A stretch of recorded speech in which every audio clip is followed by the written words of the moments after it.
Yon, what's up mga idol? May gagawin tayo. So, walk-in po si Sir. Galing po ito ng Laguna. Ang problema po dito ay hindi po nagcha-charge. Kapag i-charge po natin, wala pong reaction. At makikita natin sa reading ng schematic, ayan, namamatay ang schematic. May grounded sa ilalim. Pwedeng sa charging pin ito at pwede rin sa OBP IC. Mismong board po ang tinatamaan. Kaya paano ba ito gawin? Walk-in customer po pala ito mga idol. Ayan, troubleshoot na po natin. So, una buksan natin yung likod. So, hindi pa ito nabuksan. First time pa lang. So, panoorin nyo po kung paano ito gawin. At nakita natin yung pinaka-charging pin. Wala namang sunog. So, ayan.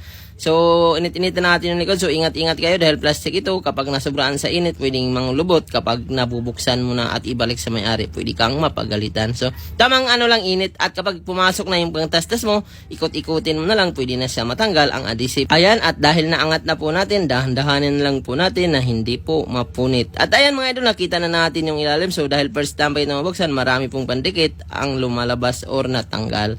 So, ayan, kita natin na goods ang battery niya mga idol. At ayan, pansin ninyo, yung pinakalikod niya ay natutupi. So, ibig sabihin, plastic lang po siya. Kaya tanggalin natin lahat ng screw. At maraming salamat po sa inyong pagtitiwala. Sa mga gustong magpaayos, pwede kayong mag-walk-in, Lalamove, Grab, or any courier via deliver. Kapag malalayo naman mga idol, pwede po kayo mag-LBC, GNT. At kapag malalapit lang, pwede po kayo mag-walk-in. Makuha nyo po kagad kapag ganito ang problema. Ayan. So, natanggal natin lahat ng screw at tanggalin natin itong center casing niya. So, nakita natin mga idol na talagang goods pa. Ang charging pin pala dito mga idol ay goods, wala po tayong nakitang sira. Madalas kasi nito mga idol, ang charging pin ay nag-iinit. At kapag nag-iinit, palitan nyo po siya, pwedeng gumana na siya. At kapag hindi po siya gumana, pwede nyo po gawin ang ginawa ko. Na-testing ko na pala ito ng charging pin, ganun pa rin. So ayan. So, next step, dito tayo sa motherboard. So, madalas ito mga idol, kapag na-overcharge, pumuputok po ang pinaka-OBP IC or yung over voltage protection. Siya po yung unang pumuputok or mag-short. Kaya kahit anong lagay mo ng charging pin, hindi po siya mag-charge. Kaya tuklapin natin itong bakal mga idol at hanapin natin yung OBP IC. So, dito banda sa ano na to, ayan, tuklapin natin itong bakal na to mga idol. So, hindi ko na po ininitan dahil napaka-sensitive ng board ng Samsung. Kunting init mo lang, pwedeng matuluyan yan. Kaya, bakbakin lang natin mga idol. At dahan-dahanin mo rin ito pag tuklap dahil napaka-sensitive din po kapag natanggalan ng mga paayan or mga pyesa. Pag angat mo ng bakal, ayan, pwedeng magkaroon ng ibang sira. So, dahan-dahan lang. At nakita ko dito mga dalang, binakbak ko lang po ng kunti ang bakal at nakita ko na yung OBP IC kulay itim. Ayan mga idol. Ang gagawin nyo po dito mga idol, kailangan nyo po siyang alisin. So, pwede natin hindi napalitan at pwede rin natin palitan. At kapag pinalitan natin, napaka-sensitive po ng board, pwede natin siyang i-bypass diretso mga idol para in case ma-overcharge, hindi po siya masisira or mag-iinit. So ayan, gamit tayo ng 350 heat temperature at gumamit ulit tayo ng flux mga idol. Napaka-importante ang flux kapag nag-angat kayo ng mga pyesa para po hindi po madadamay ang ibang mga parts na katabi niya dahil pwedeng tumalsik yan ang maliliit na capacitor. At kapag wala rin pong flux, pwedeng pumutok ang motherboard or lulubo. Ay, natanggal na po natin mga idol yung maliit. At ayan, ang gagawin po natin, i-jumper po natin ang linya. Bypass po ang gawin natin. Huwag na natin palitan para hindi po mainitan ang motherboard. Baka yun po yung dahilan kung bakit matuluyan. Lalo na kung hindi mo pa kabisado magpalit, pwedeng matuluyan talaga. Kaya ito yung gagawin natin. Dito natin i-point ang jumper at dito sa capacitor na to mga idol. Ayan, meron na pong tingga. Gamitan nyo po ng jumper wire. Maliit lang po ang kailangan natin mga idol. So medyo nasugat pala ang kamay ko dito mga idol. Kaya hindi ko na pinakita. So dahil ayan, bakal yan mga idol. Napaka-sensitive niyan. Pag natastas mo yan at natamaan yung kamay mo, talagang masusugatan ka. So ayan. So dito natin itap. Ayan, sa capacitor na yan. So yun lang ang gawin natin mga idol. Kahit wala naman po yung OBP IC, recommendable po ito. Dahil madalas ito lang po ang ginagawa ko, mag-bypass para hindi na po mainitan ang motherboard or mag-sensitive kasi mga idol kapag lumobo ng kunti yan, pwedeng maghanglugo na lang yan or matuluyan, mamatay. So yun, after natin ang jumper, so yun po yung point na ginawa natin mga idol at tingnan natin mamaya kung tested ba ang ginawa natin.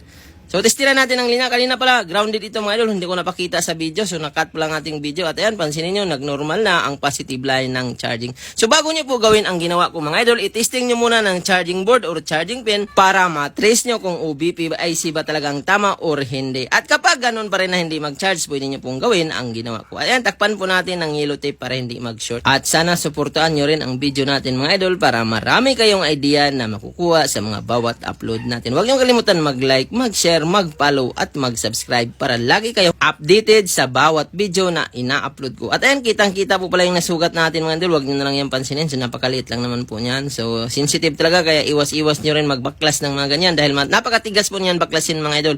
At kapag nagkamali ka dyan, pwede ka talagang masugatan. Ibalik natin lahat ng camera at napanood pala ang ating mga video sa YouTube dito kaya nagpagawa ang may-ari kahit malalayo. So, pangalawang beses na po ito nagpagawa ang may-ari nito. Una, dalawang cellphone po pala ang dinala nila. So, ganitong unit ang isa Samsung E51. Parehas din talaga ang tama mga idol. So, nagduda ako sa charger na ginamit nila. Baka mataas ang ampere at yan, kapag na-overcharge talaga, masusunog ang pinaka-OBP IC. Ganon din ang nangyari sa E15 nila dati mga idol. Nung dinala sa akin, tinistingan na rin ng charging pin, charging board, hindi pa rin napagana.